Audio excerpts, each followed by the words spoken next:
கிராம மிஷனரி இயக்கம் வழங்கும் கிராமிய நேரம் என்ற இந்த நிகழ்ச்சிக்கு உங்களை அன்புடன் வரவேற்கிறோம். கிராம மிஷனரி இயக்கம் கடந்த 27 ஆண்டுகளாக சிறுவர் மற்றும் வாலிபர் மத்தியில் ஊழியம் செய்து வருகிறது. 800க்கும் மேற்பட்ட மிஷனரிகளோடு தமிழ்நாட்டில் உள்ள 38 மாவட்டங்கள் உட்பட ஆந்திரா, ஒடிசா, கர்நாடகா, சத்தீஸ்கர், ஜார்க்கண்ட் மற்றும் மத்திய பிரதேசம் ஆகிய மாநிலங்களிலும் நற்செய்தி பணியை செய்து வருகிறது. எமது இலக்கு 1,00,000 கிராமங்கள், 7,000 மிஷனரிகள், ஒவ்வொரு மாநிலத்திலும் 500 மிஷனரிகள். எமது தரிசனம் என் ஆட்டுக்குட்டிகளை மேய்ப்பாயாக என்ற வசனத்தின்படி கிராமங்களில் உள்ள சிறுவர் மற்றும் வாலிபர்களை கிறிஸ்துவுக்குள் வழிநடத்தி அவர்கள் மூலம் கிராமங்களை சுவிசேஷ மயமாக்குதல், சந்திக்கப்படும் சிறுவர் மற்றும் வாலிபர்களை நாளைய தலைவர்களாகவும் ஊழியர்களாகவும் உருவாக்குதல், ஒவ்வொரு கிறிஸ்தவரையும் ஆத்தும ஆதாயம் செய்கிறவராக மாற்றுதல். இப்பொழுதும் எமது நிகழ்ச்சிகளை ஜெபத்துடன் பார்த்து பயனடையுங்கள். செயல்படும் கிறிஸ்தவர்களாக தேவனுக்கு உங்களை அர்ப்பணிப்பது உறுதி. எனக்கு ஆண்டவர் விரும்புகிறது என்ன? ஒரு பாவி மனம் திரும்பி உங்களுடைய ஆலய ஆராதனைக்கு வரணும். பற்பல ஊழியங்களை நம்ம செய்கிறோம், ஆனால் அதெல்லாம் புறஜாதிகள் ஆண்டவர் அண்டையிலே வருவதற்கு உதவியாக இருக்கிறதா? அதெல்லாம் நம்ம யோசிக்கணுங்க. முழங்கால் போடுங்க, அழுங்க, ஜெபம் பண்ணுங்க. அவர் ஜெபம் பண்ணா பதில் கொடுப்பார்னு உங்களுக்கு தெரியுமா தெரியாதா? அப்போ ஜெபிச்சு பாருங்க, ஆண்டவர் பதில் தருவார். உங்கள் வீட்டில் யாரோ ஒரு சவுளை போன்று இருக்கிறார்களா? தேவனுக்கு விரோதம் உள்ளவர்களாக இருக்கிறார்களா? நீங்கள் ஜெபியுங்கள் ஐயா. என் ஆண்டவர் சவுளை பவுலாக மாற்றினது போல மாற்றுவார். இயேசு கிறிஸ்துவின் இன்ப நாமத்தினாலே கிராம மிஷனரி இயக்க குடும்பத்தின் சார்பாக கிராமிய நேரம் என்ற நிகழ்ச்சிக்கு உங்களை அன்போடு கூட நாங்கள் வரவேற்கிறோம். எனக்காக நாங்கள் செய்து வருகிற ஊழியத்திற்காக நீங்கள் கருத்தாய் ஜெபிக்கும்படி அன்பாய் வேண்டுகிறேன். ஏற்கனவே நீங்கள் ஜெபிப்பீர்கள். உங்கள் ஜெபத்தை எல்லாம் கேட்டு ஒவ்வொரு மாதமும் எங்களுடைய ஊழியத்துடைய எல்லைகளை விரிவாக்கி கொண்டே இருக்கிறார். அநேகர் ஆண்டவருடைய பாரத்தினால் நிரப்பப்பட்டு ஆண்டவருடைய அழுகிற சத்தத்தை கேட்டு ஜெபிக்கிறவர்களாக ஒப்பு கொடுக்கிறீர்கள். கர்த்தர் உங்களை ஆசீர்வதிப்பார். பரிந்து பேச மிஷனரிகள் தேவை. அல்லேலூயா. எஸ்தரை போல ஒரு நாளைக்கு ஒரு 10 நிமிடமாவது பரிந்து பேசுகிற மிஷனரிகள் தேவை என்பதை கடந்த நாட்களிலே உங்களோடு கூட பாரத்தோடு இந்த தேவைகளை சொன்னபோது அநேகர் எனக்கு ஜெப குறிப்புகளை அனுப்புங்கள், நான் ஒரு பரிந்து பேச மிஸ்டரியாக வர்றேன்னு சொல்லி அநேகர் ஒப்பு கொடுக்குறீங்க. கர்த்தர் கட்டாயம் உங்களை ஆசீர்வதிப்பார். இன்றைக்கு உங்களோடு கூட பேசும்படி ஆண்டவருடைய சமூகத்தில் நான் ஜெபித்த போது மறுபடியுமாக ஒரு கேள்வியை என் உள்ளத்தில் வைத்த கேள்வியைத்தான் உங்களுக்கு முன்பாக வைக்கும்படி ஆண்டவர் எனக்கு சொல்லிக் கொடுத்தார். உங்கள் மூலியமாக யாராவது ஒருவர் ஆண்டவரை தெரிந்து கொண்டார்களா? தமிழ்நாட்டில் 1 கோடி கிறிஸ்தவங்க இருக்காங்கன்னா ஆளுக்கு ஒருத்தரை ஒரு வருஷத்தில் வழி நடத்தினா போதும் 2 கோடி கிறிஸ்தவங்களாக மாறிடுவாங்க. அதான் மார்த்தாள் கிறிஸ்தவனாக வாழ்ந்தீங்களா, மரியாள் கிறிஸ்தவனாக வாழ்ந்தீங்களா? மார்த்தாள் என்ன, பற்பல வேலைகளில் பிஸியாக இருக்கிறது. ஆனால் அவங்க ஆண்டவர் அன்பு செலுத்துகிறவங்க தான், ஆண்டவருக்காக எதாயிலும் செய்யணும்னு சொல்லி விரும்புகிறவங்க தான். ஆனால் எது இம்பார்ட்டன்ட் இல்லை அவங்களுக்கு தெரில. அதான் மார்த்தாள் கிறிஸ்தவங்க. இப்போ எல்லாரும் நினச்சிடும் பற்பல வேலைகள் செய்த மார்த்தாளை போல பற்பல ஊழியங்களை நம்ம செய்கிறோம், ஆனால் அதெல்லாம் புறஜாதிகள் ஆண்டவர் அண்டையிலே வருவதற்கு உதவியாக இருக்கிறதா? அதெல்லாம் நம்ம யோசிக்கணுங்க. எனக்கு ஆண்டவர் விரும்புகிறது என்ன? ஒரு பாவி மனம் திரும்பி உங்களுடைய ஆலய ஆராதனைக்கு வரணும். நான் அடிக்கடி போகிற சபைகளில் எனக்கு அன்பான வழிநடத்துகிற வாலிபரிடத்துல நான் சொல்லி கொடுக்குறேன், நீ போகிற சர்ச்சில் ஒருத்தரையாவது நீ சர்ச்சுக்கு கூட்டு போயிரு. முடிஞ்சால் உலக பொருட்களினாலே நண்பர்களை சம்பாதித்துக்கொள்ளும் பைபிள் சொல்லுதில்ல. ஏதாவது ஒரு லஞ்சமாவது கூட ஒரு பிரியாணி வாங்கி தரேன்ப்பா, எங்கள் சர்ச்சுக்கு வா, உனக்கு தான் நல்லது அப்படி சொல்லிட்டு போ.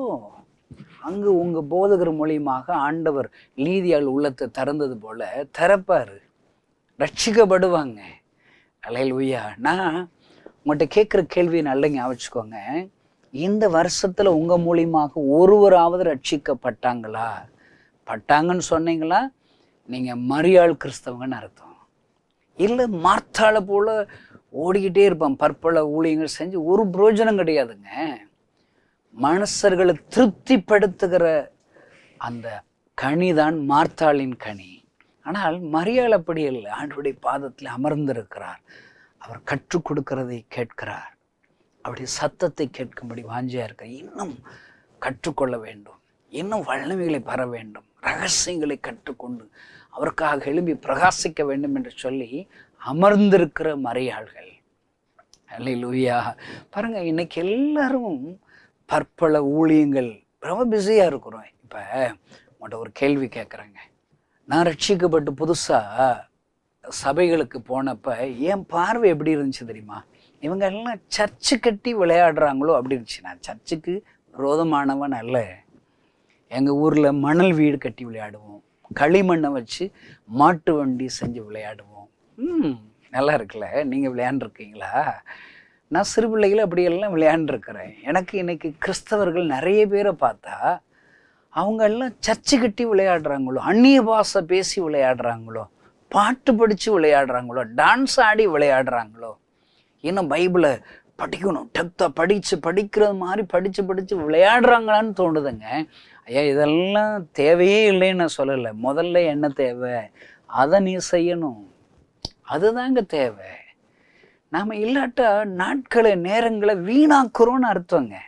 ஆண்டவர் நம்மை பார்த்து கேட்ட கேள்வி, மரியாள் கிறிஸ்தவனா மார்த்தாள் கிறிஸ்தவர்களா? ஒரு கேள்வி வைத்தார்.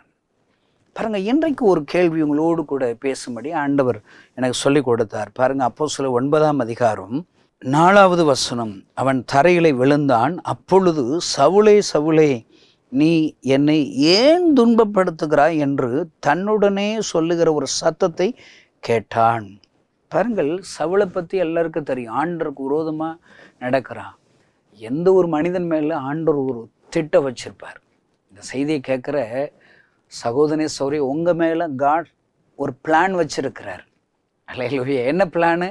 நீங்கள் பிறந்த நாள்லேருந்து இறந்த நாள் வரைக்கும் ஒரு தரிசனம் வச்சிருக்கிறார்.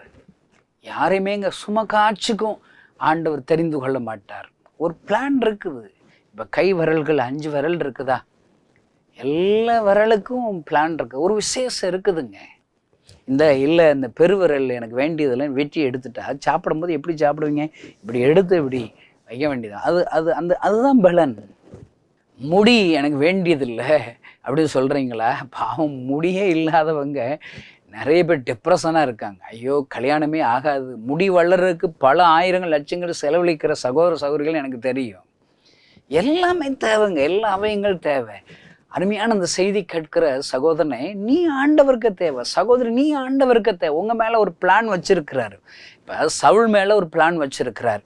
அந்த பிளானை நீங்கள் பார்த்தீங்கன்னா ஆண்டவர் சொல்கிறாரு 15 வசனத்தில், அதற்கு கர்த்தர், நீ போ, அவன் புறஜாதிகளுக்கும் ராஜாக்களுக்கும் இஸ்ரவேல் புத்திரருக்கும் என்னுடைய நாமத்தை அறிவிக்கிறதுக்காக நான் தெரிந்து கொண்ட பாத்திரம்.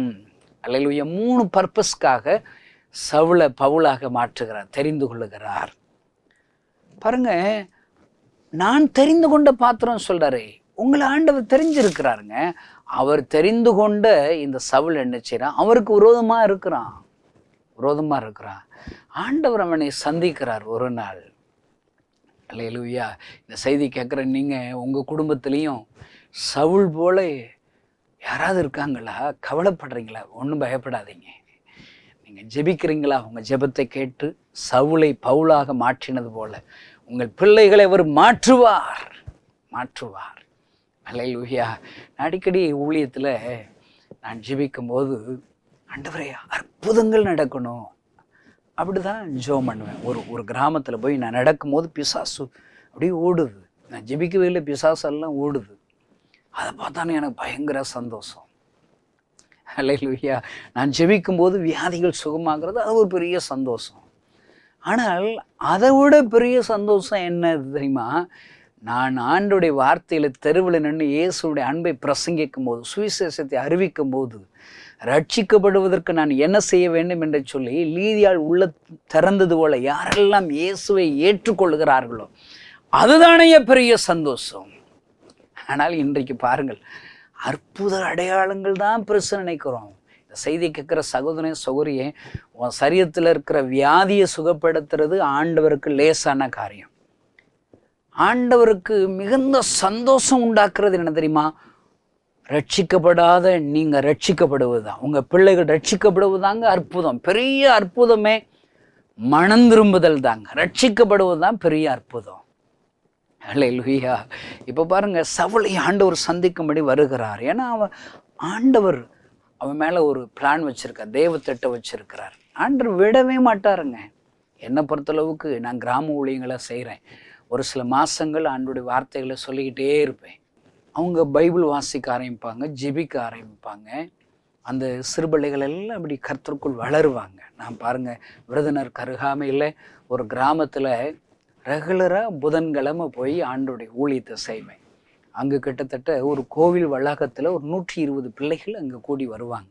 அவங்களுக்கெல்லாம் ஆண்டோடைய வார்த்தைகளை சொல்லிக் கொடுப்பேன். ஒரு பாட்டு, ஒரு வசனம், ஒரு கதை, பைபிளில் இருக்கிற கதைகள் எல்லாம் சொல்லிக் கொடுப்பேன்.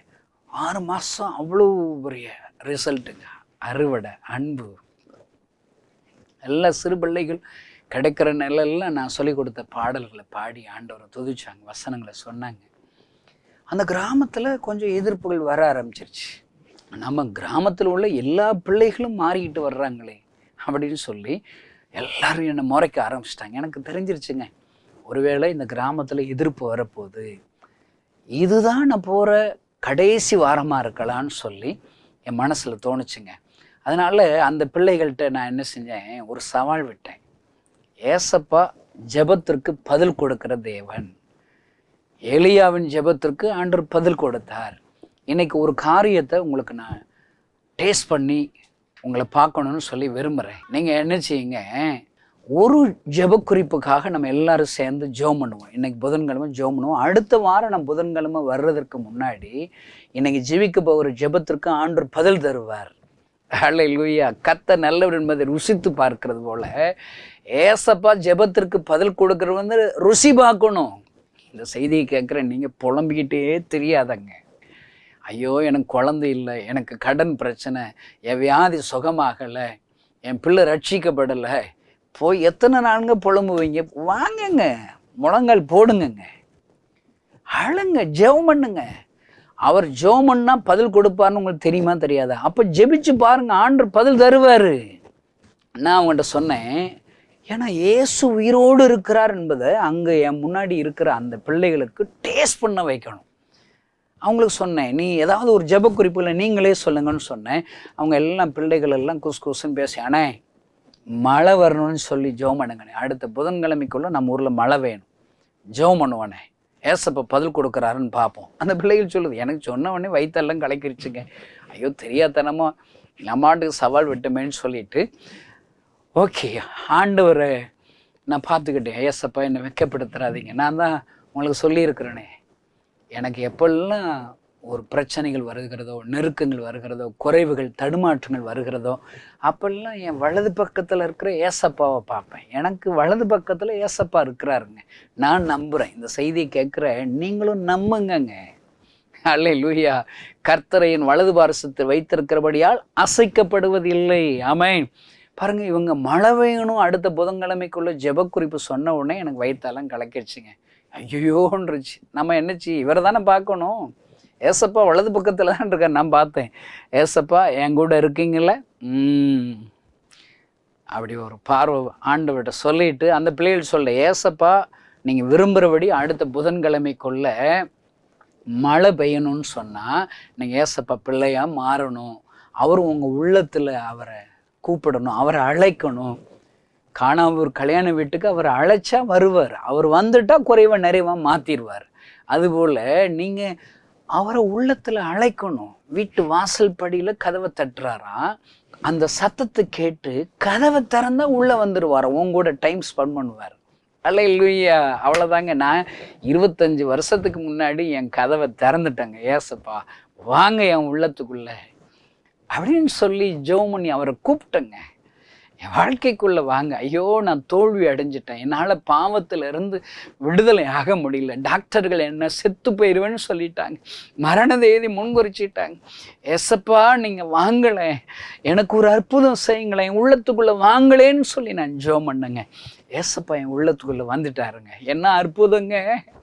இந்த செய்தியை கேட்கிற சகோதரேஸ்வரன், நீ வேஸ்டாக்காத, காலத்தை வேஸ்ட். இப்போ கூட முழங்கால் படியிட்டு ஏசப்பா எங்கள் வீட்டுக்குள்ளே வாங்க, எங்கள் பிஸ்னஸ்க்குள்ளே வாங்க, என் உள்ளத்துக்குள்ளே வாங்க, என் குறைவெல்லாம் நிறைவாக மாற்றுங்கன்னு சொல்லி ஜெபிச்சு பாரு. அல்லேலூயா! ஆண்டவர் அற்புதம் செய்வாருங்க. எத்தனை வருடங்களாக ஆண்டவர் என்னை நடத்துகிறார். நான் அந்த சிறுபிள்ளையில் சொல்லி கொடுத்தேன், உங்கள் ஜெபத்துக்கு பதில் கொடுக்கணும், அவரை நீங்கள் அழைக்கணும், உங்கள் பாவங்களை அறிக்கையிடணும். ஏசப்பா உங்கள் பாவங்களை அறிக்கையிடும்போது உங்கள் பாவத்திற்கான தண்டனையை 2000 வருஷத்துக்கு முன்னாடி சிலுவையில் ஏசப்பா சுமந்திருக்கார், ரத்தம் செஞ்சிருக்கிறார். அந்த ரத்தத்தினால உங்கள் பாவங்களை கழுவுவார், உங்களை பரிசுத்தப்படுத்துவார். அவர் உங்கள் உள்ளத்துக்குள்ளே வந்துட்டாருன்னா நீங்கள் சொல்கிற எல்லா ஜெபத்துக்கும் பதில் கொடுப்பார். அல்லேலூயா! இப்படி எல்லாம் சுவிசேஷம் சொல்லி அவங்கள்ட்ட ஜெபம் நடத்துகிறேன். எல்லாரும் ஏசப்பா என் பாவத்தை மன்னிச்சிருங்க, நான் கெட்ட வார்த்தை பேசிட்டேன், மற்ற ஃப்ரெண்ட்ஸோட சண்டை போட்டுட்டேன், எங்கள் அப்பா அம்மா கீழ்ப்படிஞ்ச அம்மா போயிட்டேன், நான் நிறைய தப்பு பண்ணுறேன், இதெல்லாம் சொல்லி சொல்லி பாவரிக்கை பண்ணி அவர் அழுது ஜெபித்தார்கள். ஏசப்பா என் உள்ளத்துக்குள்ளே வாங்கன்னு சொல்லுங்கன்னு சொன்னோன்னே எல்லாரும் சின்ன பிள்ளைகள் எல்லாம் அவங்க கூப்பிட்டாங்க. பாருங்க, அந்த ஜெபம் முடித்த உடனே சொன்னேன், இப்போ 2 பேர் கையை கோர்த்துக்கோ, எங்கள் ஊருக்கு அடுத்த வாரம் புதன்கிழமைக்குள்ள மழை பெய்யணும்னு சொல்லி ஜெபி அப்படி சொன்னேன். அவங்க 2 பேரும் சேர்ந்து, ஏன்னா 2 பேர் ஒருமனப்பட்டால் போதுங்க. இந்த செய்தி கேட்குற சகோதரேஸ்வரர், நீங்கள் கணவன் மனைவியாக இருக்கீங்களா, கை கோர்த்து இப்போ ஜெபம் பண்ணுங்களேன். பிள்ளைகள் இருக்காங்களா, நீங்கள் பிள்ளைகளோடு ஒரு குடும்ப ஜெபம் செய்யுங்களேன். எங்களுடைய ஊழியக்கார மிஸ்டரி குடும்பத்தார்கள் கிராமத்தில் நான் வழி நடத்துகிறவங்களுக்கெல்லாம் இரவு 9லிருந்து 10 மணி வரைக்கும் குடும்ப ஜெப நேரம். எங்கள் ஊழியக்காரங்க எல்லார் வீடுகள்லையும் 9 to 10 மணி குடும்பமாக ஜெபம் பண்ணுவாங்க. குடும்பம்னா என்ன, 1 மணி நேரம் பண்ணணுமா அப்படின்னா, சரி பரவாயில்ல, அரை மணி நேரம் பண்ணுங்க, இல்லை 20 நிமிஷம் பண்ணுங்க, ஒரு 1/4 மணி நேரம் பண்ணுங்க, ஒன்றும் இல்லைங்க. குடும்பமாக முழங்கால் படிட்டு ஜெபிக்கணுங்க. ஒரு 2 பாட்டை பாடுங்களேன். உங்கள் பிள்ளைகளுக்கு உங்கள் வீட்டில் இருக்கிற சாப்பாடு தட்டை எடுங்க, ஒரு ஸ்பூனை எடுத்து கொடுங்க, தாளம் போடுவாங்க பாருங்க. அல்லேலூயா! போங்க, கடைகளுக்கு போய், புக் ஸ்டாலுக்கு போய் சில கொட்டுகளை வாங்குங்க, பிள்ளைகள் ஆளுக்கு ஒன்று அடிச்சு நீங்கள் குடும்ப ஜெபம் பண்ணுங்கங்க. அல்லேலூயா! ஒரு சில ஜெப குறிப்புகள் ஜெபம் பண்ணுங்க. உங்கள் குடும்பத்துக்கு அடுத்து ஒரு என்ன சவால்கள் இருக்குது, அதை உங்கள் பிள்ளைகிட்ட ஷேர் பண்ணி, இதுக்காகலாம் நம்ம ஏசப்பாட்ட ஜெபிப்போன்னு சொல்லி அவங்க பிள்ளைகளோட குடும்பமாக ஜெபிச்சு பாருங்க, ஆண்டவர் பதில் தருவார்ல. பாருங்க, நான் அந்த கிராமத்தில் 2 பேர் கையை கோர்த்து ஒருமனப்பட்டு ஜெபம் பண்ணுறான் சொன்னேன். அவன் எல்லாம் ஜெபிச்சுட்டாங்க. நான் ஊழியம் முடிச்சுட்டு வந்தேன். அந்த கிராமத்தில் எல்லாரும் எதிர்ப்புகள் வருது, பயங்கரமாக முறைக்கிறான். நான் ஆண்டவர் கிருபையாக அப்படியே வந்துட்டேன். நான் என்ன தெரியுமா ஜெபம் பண்ணேன், ஆண்டவரை இந்த கிராமத்தில் சிறு பிள்ளைகளுக்கு சொல்லி கொடுத்துட்டேன், அடுத்த புதன்கிழமைக்குள்ள அந்த கிராமத்தில் நீங்கள் மழையை கொடுத்துடணும் அப்படின்னு சொல்லி ஜெபிச்சுட்டே இருக்கேன். ஆனால் பாருங்கள், பயங்கர சம்மர், வெயில் அவ்வளோ அடிக்குதுங்க. வியாழக்கிழமை ஜெபம் பண்ணேன், வெள்ளிக்கிழமை, சனிக்கிழமை, ஞாயிற்றுக்கிழமை, திங்கள், செவ்வாய் பயங்கர வெயில் கூடுதுங்க. இன்னைக்கு புதன்கிழமை வந்துருச்சு, அடுத்த வாரம். இன்னைக்கு நான் போகணும். காலையிலேருந்து இங்கே எலியாவை போல் ஜெபிக்கிறது, கதவை திறந்து பார்க்குறது. மழை வந்துருச்சா, மழையை வெயில் கூடிக்கிட்டே இருக்குது. அப்புறம் என்ன யோசித்தங்க, மத்தியானம் அந்த கிராமத்துக்கு போகிற நேரம் வந்துருச்சு. உடனே நான் என்ன தெரியுமா செஞ்சேன், இனி கிராமத்துக்கு போகக்கூடாது, ஏன்னா பிள்ளைகள் எல்லாம் கேலி பண்ணுவாங்க, உங்கள் ஏசப்பா புதன்கிழமைக்கெல்லாம் மழை வரணும்னு ஜெபிச்சோம், பதில் வரலன்னு சொல்லுவாங்கன்னு சொல்லி அவமானமாக இருக்குன்னு அந்த புதன்கிழமை போகலங்க. எனக்கு ரொம்ப கவலைங்க. ஏசப்பா இப்படி ஆயிடுச்சே, நான் அப்படி செஞ்சிருக்கக்கூடாதோ, சவால் விட்டுருக்கக்கூடாதோ, அப்படியெல்லாம் என் மனசில் யோசனைங்க, கவலைங்க. ஒரு வழியாக அதுக்கு அடுத்த புதன் வந்துச்சு. நான் என்ன யோசித்தேன், நம்ம சின்ன பிள்ளைகளை எனத்தையாவது சொல்லி சமாளிச்சிருவோம். நிறைய கிறிஸ்தவ ஊழியக்காரங்க எனத்தையாவது சொல்லி சமாளிப்பாங்க, பார்த்துருக்கீங்களா? நான் ஜெபம் பண்ணேன், நீங்கள் ஜெபம் பண்ணீங்க, பதில் வராத காரணம் உங்கள்கிட்ட ஏதோ கோளாறு இருக்குதுன்பாங்க. கோளாறு இருக்குது எல்லாருக்கும் தெரியும். கோளாறு இல்லாட்டாதான் ஆண்டவர் அற்புதம் செய்வான்னா ஒருத்தர் அற்புதத்தை ருசி பார்க்க முடியாது. எனத்தையாவது சொல்லி சமாளிக்கிறாங்களேங்க கள ஊழியர்கள். நம்ம எனத்தையாவது சொல்லி சமாளிப்போன்னு சொல்லி அந்த கிராமத்துக்கு போனேன். பயந்துக்கிட்டே போனால் என் சைக்கிளில் அந்த கிராமத்தில் நுழையிற, அந்த கிராமத்தில் இருக்கிற எல்லா பிள்ளைகளும் ஓடி வருது. கணேசண்ணே போன வாரம் எதுக்கு வரல? மழை பெஞ்சிருச்சு, அதனால தானே வரல. பாருங்கண்ணே, நம்ம ஜெபத்தெல்லாம் கேட்டு அங்கே உள்ள குளம் எல்லாம் நிறைஞ்சிச்சுங்கிறான். பாருங்க, அந்த கிராமத்தில் மண்ணு சோன்னு சொல்லி ஒரு மழை பெஞ்சிருக்குதுங்க. அல்லேலூயா. அருமையான தேவனுடைய பிள்ளைகளே, ஆண்டவர் ஜெபத்திற்கு பதில் கொடுப்பார்.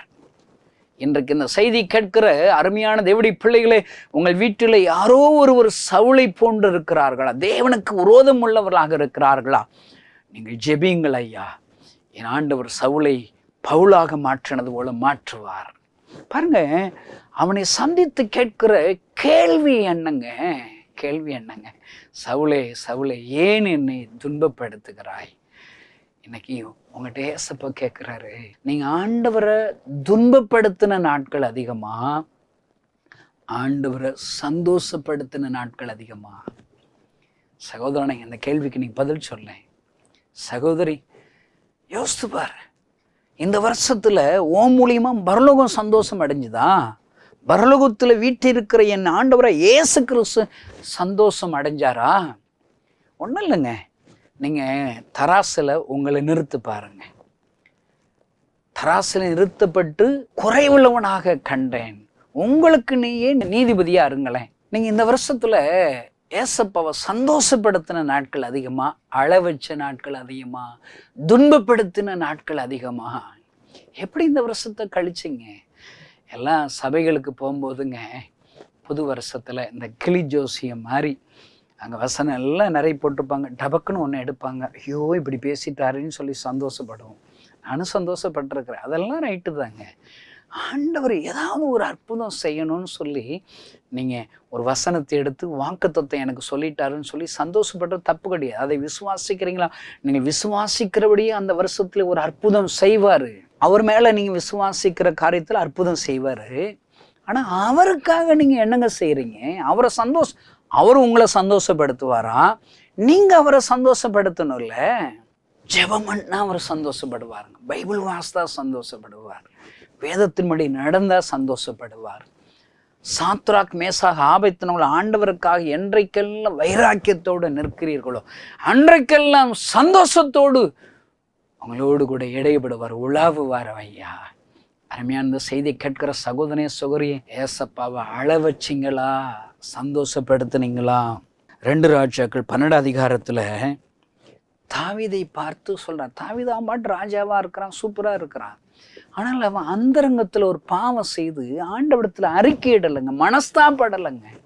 நாத்தான் வேலுங்கிற தீர்க்கதரிசி அனுப்பி ஆண்டவர் அவன் பாவத்தை சுட்டி காண்பித்து, நீயே அந்த மனுஷன், என் ஆண்டவர் பரிதவிக்கிறார். ஐயா, நீதான் இந்த பாவத்தை செய்தா என்று சொல்லுகிறார்.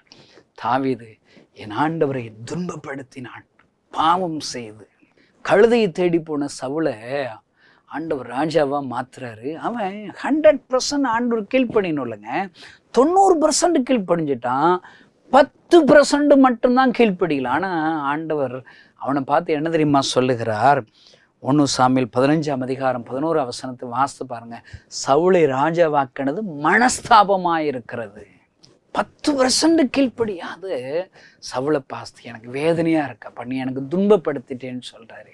அந்த வசனங்கள் எல்லாம் பார்க்கும்போது என் உள்ளம் உடைகிறது. ஐயா, நானும் அவரை மனஸ்தாபப்படுத்துகிறேனோ? நானும் அவரை துன்பப்படுத்துகிறேனோ? ஒருவேளை இன்றைக்கு ஆண்டவர் நம்மோடு கூட பேசுவாரானால், நீ அந்த மனுஷன் என்று சொல்லி துக்கத்தோடு என் மீது உங்கள் மீது கரங்களை நீட்டுவாரோ? அருமையான சகோதரனே சகோதரி, நீ ஆண்டவரை துன்பப்படுத்தினாயா, சந்தோஷப்படுத்தினாயா? நீங்கள் துன்பப்படுத்துறது உண்டானால் ஒத்துக்கொள்ளுங்க. ஆண்டவரே, உங்களை அழ வச்சது உண்மைதான், உங்களை துன்பப்படுத்தினது உண்மைதான். நான் ஒரு தீர்மானம் எடுக்கிறேன், நான் உங்களை சந்தோஷப்படுத்துகிற ஒரு வாழ்க்கை வாழ போகிறேன். நீங்கள் அழாதீங்க ஏசப்பா, உமக்காக வாழ்வேன்னு சொல்லி ஒப்பு கொடுங்க. ஆண்டவர் பெரிய காரியங்களை செய்வார். அவர் கண்ணீரை நீங்கள் துடைச்சிங்கன்னா அவர் உங்கள் கண்ணீரை துடைப்பார். அவரை நீங்கள் கனப்படுத்திங்கன்னா அவர் உங்களை கனப்படுத்துவார். அல்லேலூயா. எல்லா கண்களையும் மூடி நாம் ஜெபிப்போம். பரலோகத்தில் இருக்கிற எங்கள் அன்பு தகப்பனே, நமக்கு நன்றி செலுத்துகிறோம், துதிக்கிறோம். சவுளை பார்த்து கேட்ட கேள்வியை என்னை பார்த்து இந்த செய்தி கேட்கிற ஒவ்வொருவரையும் பார்த்து கேள்வி கேட்கிறீரே, சவுளே சவுளே, ஏன் என்னை துன்பப்படுத்துகிறாய்? நாங்கள் ரொம்ப உங்களை துன்பப்படுத்தின நாட்கள் தான் அதிகம் என்பதை ஒத்துக்கொள்ளுகிறோம். என்னை மன்னிங்க ஆண்டவரே. இன்னும் உங்களை சந்தோஷப்படுத்தட்டும், அதிகமாக ஜெபித்து சந்தோஷப்படுத்தட்டும், அதிகமாக காணிக்கைகளை கொடுத்து சந்தோஷமாக்கட்டும், உமக்காக வாழ்ந்து உம்மை சந்தோஷப்படுத்தட்டும் அப்பா. ஹல்லேலூயா. அந்த செய்தியை கேட்கிற ஒவ்வொருவரும் உம்மை சந்தோஷப்படுத்துகிற ஒரு கிறிஸ்தவ வாழ்க்கை வாழ உதவி செய்வீரா. ஆசீர்வதிக்கிறேன் இயேசுவின் நாமத்தினால் பிதாவே, ஆமென். இந்த செய்தி நிச்சயமாக உங்களை செயல்பட தூண்டிருக்கும் என விசுவாசிக்கிறோம். நீங்களும் எங்களோடு இணைந்து தேவனுக்காக ஏதாவது செய்ய விரும்புகிறீர்களா? கீழ்கண்ட எங்களது ஊழிய திட்டத்திற்காக ஜெபிக்க முன்வரலாமே. தமிழ்நாடு மற்றும் பிற மாநிலங்களிலும் ஆலயம் கட்ட தேவையாய் உள்ள 1000 கிராமங்களில் இடம் வாங்கி ஆலயம் கட்டப்பட ரூபாய் 5 லட்சமோ அல்லது அதில் ஒரு பகுதியோ கொடுத்து ஆலயம் கட்டி கொடுப்போர் எழும்ப ஜெபியுங்கள். சூனேமியால் எலிசாவுக்கு ஒரு அறை வீட்டை கட்டி கொடுத்தது போல புதிய மிஷனரிகள் தங்கி பயிற்சி எடுப்பதற்கு ரூபாய் 2 லட்சம் கொடுத்து ஒரு மிஷனரி வீட்டை கட்டி கொடுப்போர் எழும்ப ஜெபியுங்கள். நாம் சந்திக்கும் வாலிபர்கள் மற்றும் ஆரம்ப விசுவாசிகளை கிறிஸ்துவுக்குள் வளரச் செய்ய ரூபாய் 300 கொடுத்து முழு வேதாகமும் வாங்கி கொடுப்போர் எழும்ப ஜெபியுங்கள். நாம் பணி செய்யும் 8 மாநிலங்களிலும் உள்ள 880 மிஷனரிகளை மாதந்தோறும் ரூபாய் 10,000 கொடுத்தோ அல்லது இயன்ற காணிக்கையை கொடுத்தோ தாங்குவோர் எழும்ப ஜெபியுங்கள். தமிழ்நாடு மற்றும் பிற மாநிலங்களிலும் துரிதமாக சுவிசேஷம் அறிவிக்கவும் பின்தொடர் பணிக்காகவும் சுவிசேஷ வாகனங்கள் வாங்கி கொடுப்போர் எழும்ப ஜெபியுங்கள். தங்கள் வாலிப மற்றும் சிறு பிள்ளைகள் ரட்சிக்கப்பட, அபிஷேகிக்கப்பட மற்றும் இயேசுவுக்கு சாட்சியுள்ள பிள்ளைகளாக வளர கண்மணி பிள்ளைகள் இயேசுவுக்காக திட்டத்தில் தங்கள் பிள்ளைகளை இணைக்கிற பெற்றோர்கள் எழும்ப ஜெபியுங்கள். இந்தியா முழுவதிலும் இன்னும் துரிதமாக நம் மிஷனரி பணிகள் நடக்க மாதந்தோறும் அல்லது வருடத்திற்கு ஒரு முறையாவது ரூபாய் 1000 கொடுத்து எழுப்புதல் விரும்பும் பங்காளர் திட்டத்தில் இணைகிற அநேகர் எழும்ப ஜெபியுங்கள். மேலும் எங்களோடு தொடர்பு கொள்ள விரும்பினால் திரையில் காணும் எங்கள் முகவரியும் குறித்துக் கொள்ளுங்கள். கிராம மிஷனரி இயக்கம், தபால் பெட்டி எண் 51, விருதுநகர் 626001. இந்த நிகழ்ச்சியையோ அல்லது எங்கள் ஊழியத்தையோ நீங்கள் தாங்க விரும்பினால் எங்கள் தொலைபேசி எண்ணை குறித்துக் கொள்ளுங்கள். 7378 000 444. கர்த்தர் தாமே உங்களை ஆசீர்வதிப்பாராக.